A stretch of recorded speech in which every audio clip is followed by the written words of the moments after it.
Welcome to Housing for Good, a podcast dedicated to housing topics and issues affecting our communities in McPherson County and beyond. With years of experience and expertise, hosts Chris Goodson and Karolyn Moore discuss housing challenges and opportunities with other experts from a variety of housing fields.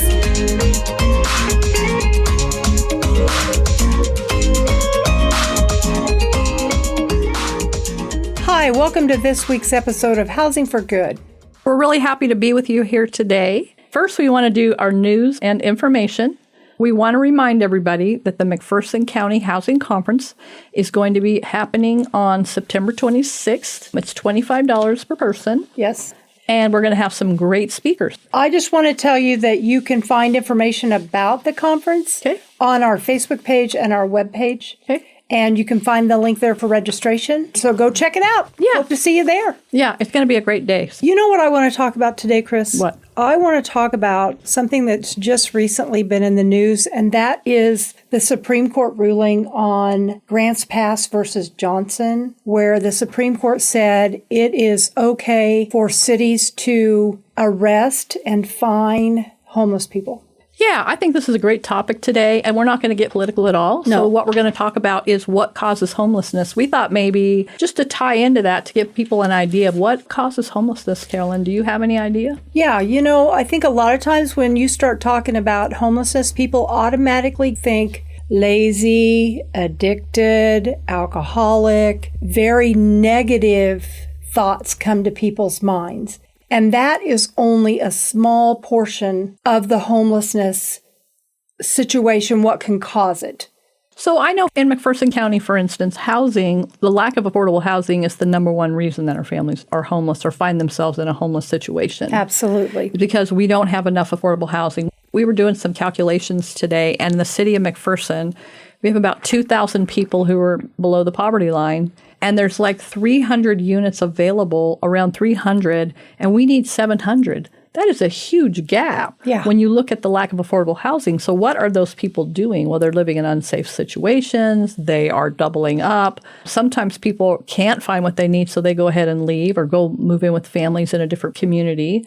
So yeah, that lack of affordable housing is the number one thing in my mind that is causing this homelessness. It's not the only issue, but it is a really important issue. But what else do you think we have that really makes it difficult? So low-paying jobs. People cannot afford the amount of rent they're being charged. Consequently, they end up evicted or they just leave because they know they can't get caught up on the rent. So now they're homeless. I think layoffs. Anytime I hear on the news about company doing layoffs, we don't really hear a lot about that in McPherson, thankfully. But anytime I hear like Wichita or some of our larger cities where there's a large corporation, all of a sudden they're laying off 1,500 people or 2,000 or whatever, that just to me is just heartbreaking, because all of a sudden you realize that these people have just entered what could be a spiral that they may or may not be able to get themselves out of. Well, and that living paycheck to paycheck makes it very difficult. Costs have skyrocketed in everything. Housing,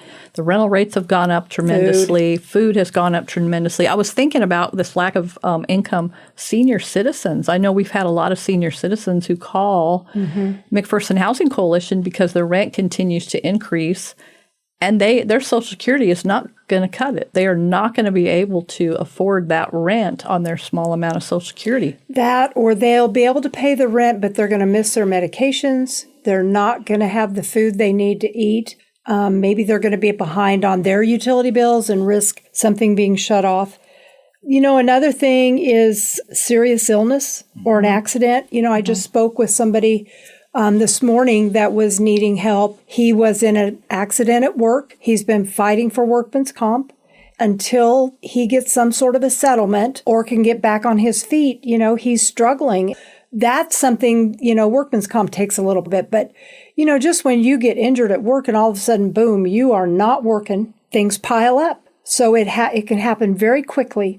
Or, as we saw during COVID, people get sick and they're off work for 2 or 3 weeks. Well, good grief, how am I supposed to get caught up Right. I'm really behind now. A whole paycheck. Or even basically. cancer or any kind of disease like that. I mean, that could wipe out everything you had. You're saving, you're going along doing fine, and then all of a sudden you have this huge bill because of chemotherapy and your savings is gone. Yeah. Then you lose your job or you're laid off or something happens with your employment or somebody has to take care of you, and the next thing you know, you don't have the money anymore to pay your rent or utilities or anything else that you need. Yeah. So it's a lot simpler. I think people are a lot closer to homelessness than they think they are because you can't predict if you're going to get some major disease. You don't know that. That's not something we can plan for. Well, they used to say make sure you have 3 months worth of expenses saved so that you can at least start to have a plan if you find yourself in that situation. I don't know that a lot of folks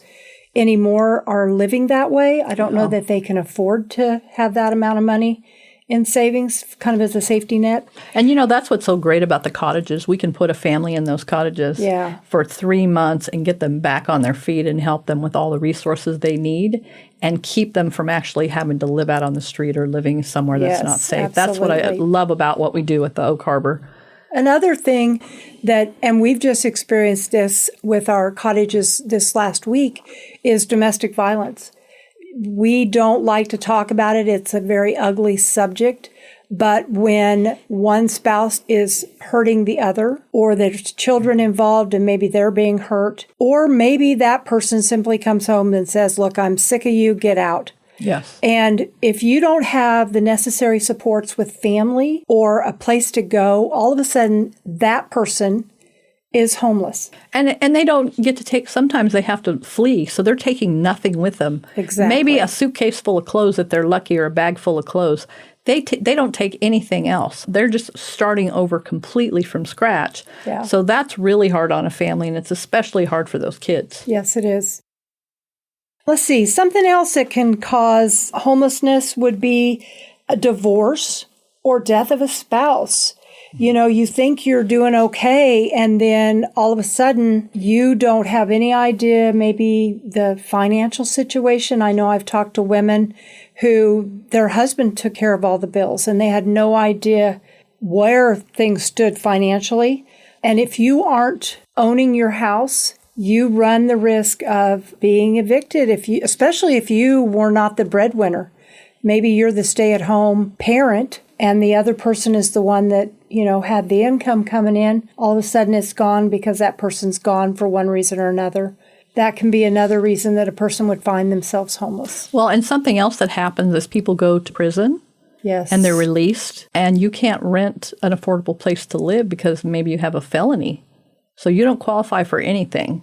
Yeah. So here you are trying to put your life back together. You've paid for whatever it is you did, and now you can't get a place to live. So that happens a lot as well. That's why we have this cycle of prison, getting out, getting into trouble, back and forth constantly. It's this cycle that's causing homelessness as well.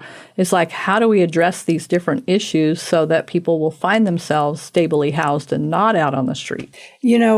Chief Golden just reached out to me last week about a committee that's meeting, and he asked if we wanted to join in on the conversation for that very subject. What do we do? How do we help the folks coming out of our prison or maybe they've just been in the jail for 3 months, but at that point, unless you have somebody outside that is keeping everything paid up, you're going to come out and find that your stuff's in storage and you don't have a place to live. If you're lucky, it's in storage. Yeah. Otherwise, it might be gone. Yeah. Another thing, and this is just really relevant right now, is natural disasters. Oh, yes. So when we think about the tornadoes and the high wind situations that have happened, just in June and July, there has been flooding in the Midwest. Texas got hit terribly. There has been tornadoes, severe outbreak of those. And then we had a hurricane come in and hit Texas. And maybe that's the flooding I'm thinking of was from Burl. Mm-hmm. But again, all of a sudden you have people that have done nothing wrong except get caught up in a weather event that they couldn't control, but they're out of their home, they're displaced. Can they go back? What does that look like? And until you can make repairs on your house, even if you own it, you're homeless. Yeah. It just happens sooner quicker and more often than I think we realize. Yeah, I think we all need to just be paying more attention to what's going on with homelessness and understanding and being more compassionate towards people that are experiencing that, because we really don't know their situation. What is going on with this family? Yeah. And it affects everybody. Education and mental illness and drug addiction, all of it is affected by this homelessness. And how do we deal with that as a country? Like our producer Joey said earlier, that this is an international problem. Yeah. Not just a local, not just a national, but it is an international problem across the world where people are homeless for different reasons. But a lot of the reasons that we talked about right now is we just haven't been keeping up with that social side of things so that people can get stably housed and raise their kids and just go about their life in a positive way. Yeah. Part of what the work that McPherson Housing Coalition does is we are part of a continuum of care for the state of Kansas. Every state in the nation has one of these groups. And basically what that means is we get together for a monthly conversation where we talk about the numbers. What are you seeing? Who's on the waiting list? How are they being helped? We just have these big conversations about the work we're doing and how overwhelming it is. And yet it's really nice to hear from other people that are doing the work. And I think we celebrate together every positive impact you're able to make on somebody's life and their family. The other thing that we kind of talk about is how economic forces, inflation, cost of rent, those kinds of things, what are those forces having on people's lives? Policy decisions, budget priorities, and then attitudes about public assistance. I know that people, at least when I was a kid growing up, it was not something where if you were getting food stamps or you were getting government cheese, I've heard that comment before, it wasn't something that you were proud of, but it was something that you needed to get your family by. And that has not changed. And I don't know that the perception necessarily has changed. I think if people are on food stamps, they don't want to tell you. No. Well, there's nothing wrong with that. Use it while you need it. Right. To take care of your family. And then as soon as you're able, if you're able to improve your situation, you move on and you let somebody else that needs it use it. But we need to keep these conversations, regardless of how hard they are, in the forefront so people understand that it's okay to ask for help. We all need help at some point in our life. Yeah. So I think there's just some good points, but we just want to give you something to think about. Yep. And understanding what homelessness comes from. And I would just say, if you ever want us to come to talk to your group about homelessness or what we're doing to combat that in McPherson County, we would love to come talk to your group about what we're doing and maybe some statistics and some of the successes that we've seen. We've seen some great successes with some of our families.